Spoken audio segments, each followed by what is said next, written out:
Welcome back to the channel, Hobby1 Kenobi here. Before we begin, please take a moment to like the video and subscribe to the channel. Well, we are in the final stages of the Kinetic Mirage 2000C build. I'll be dealing with decals, washes, and finishing off with artist oils. And at the end of this video, you will see photos of the completed build, so stick around.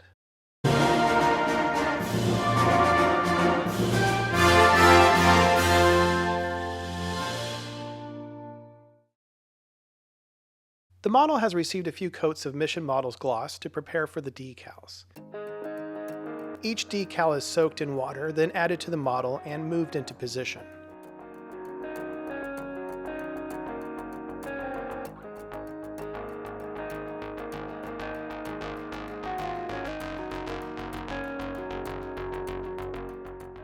Once the decal is in the right place, I like to remove excess water and begin to press the decal with a Q-tip. Rolling the Q-tip along the decals helps squeeze out any bubbles. Bubbles that are trapped under a dried decal will create an effect called silvering. Silvering can ruin the realism of a finished model. For difficult and fragile decals, I like to use Decal Set or Tamiya Mark Fit to help the decal slide across the smooth surface.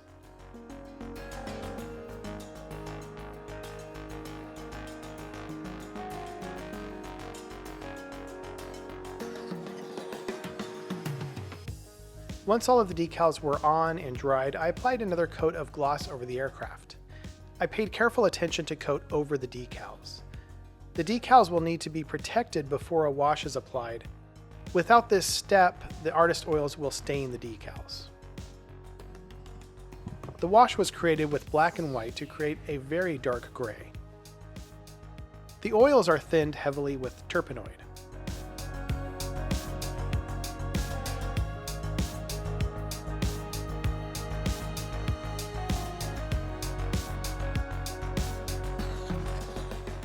This wash is then applied to the vehicle.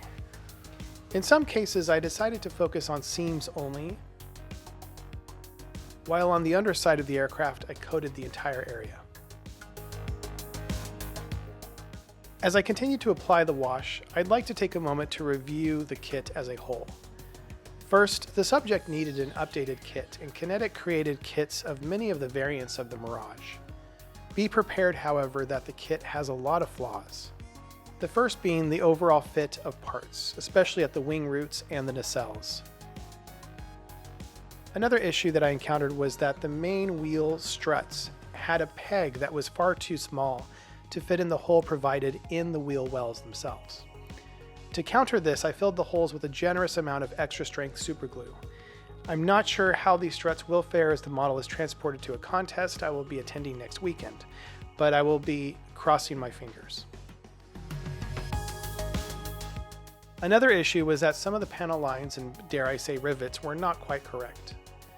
Despite these issues, the kit will be enjoyable for a modeler with the skills to tackle these problems.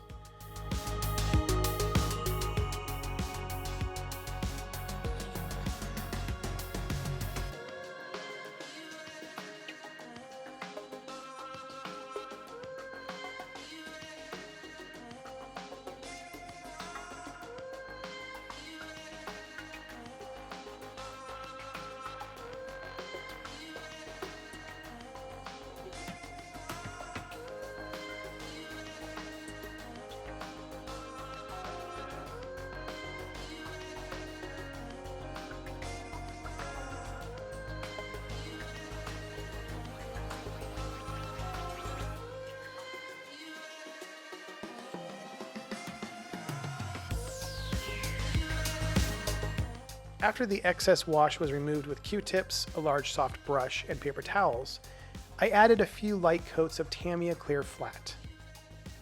Once that was allowed to dry, I was ready to remove the masks protecting the clear plastic around the vehicle, as well as the cockpit interior.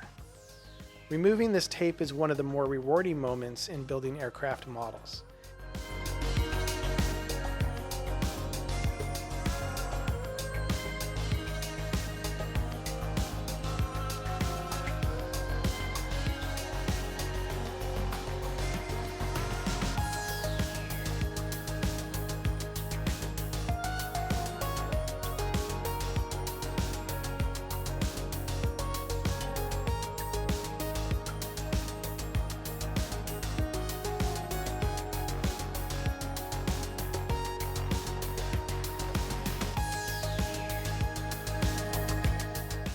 If there was any bleed through of paint or clear coats, a softened and moistened toothpick or Q-tip will wipe it away.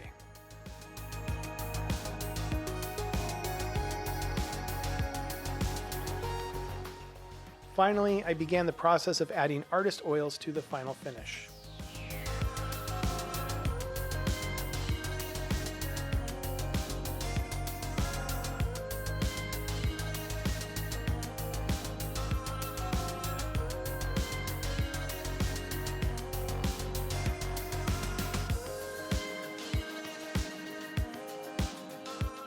Dark and light gray tones were splattered onto the fuel tanks to add variation and general wear.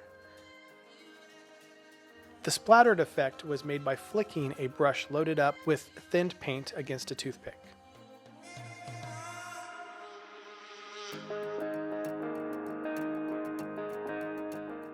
The effect can be manipulated with a soft brush.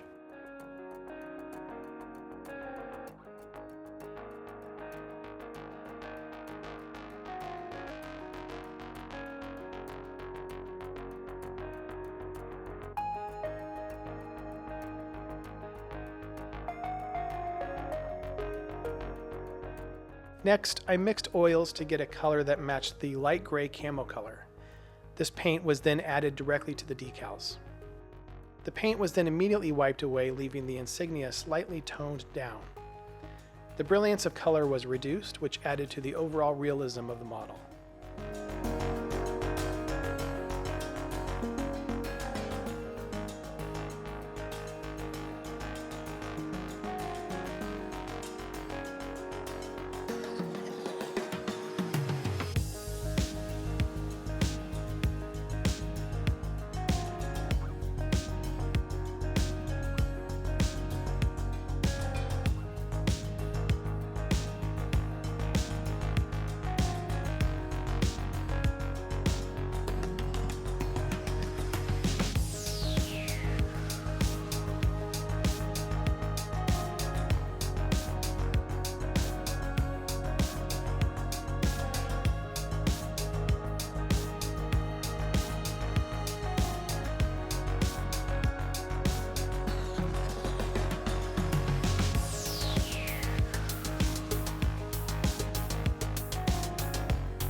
Next, oils were mixed to create the blue-gray color and placed also on the insignia.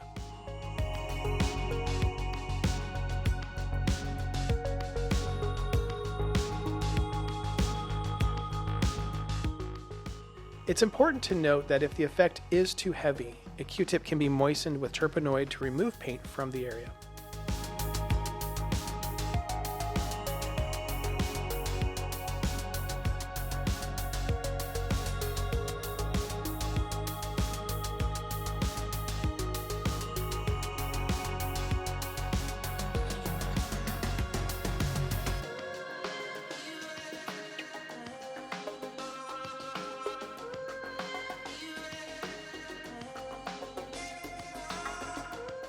With this final step complete, the model is now finished.